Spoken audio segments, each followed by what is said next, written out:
a day that was given without effect in order to do a new distraction in which he can only self-destruct. The sayings of the wicked were now embarked deep within his mind. Now, patience notes continue, and let me be analytical and let me analyze this right now as I narrate this story to you. If you feel like you're reading this and you're actually listening to the voice inside of your head, let me tell you that that is not your voice, for that is only my voice in a form in which it can shape, shift, form, and take any tone in which tonality, which now may sound like your voice, but it's really my voice. But if you hear this and you're listening to this, then it actually is my voice that you're hearing right now. Now, if you hear yourself think of something, then that right there is your voice. Make sure you know the difference between what you hear and what you know is your own.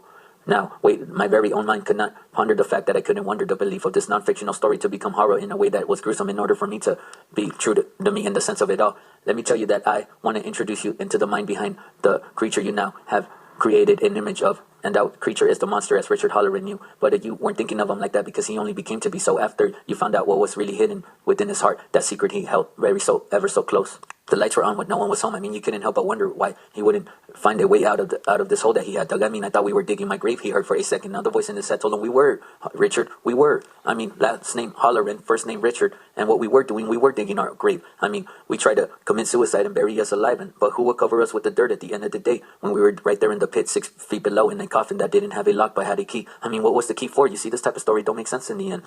But I don't storytell, you see, I only write. And me being a writer, I encourage you to read. And this was difficult for me to tell, but easy for you to hear. And easy reading is a product of hard writing. So it really took some effort on my part to really cultivate the story in a way that I can plant a seed that which would form a mantra that you can never forget. Are you familiar with the term mantra?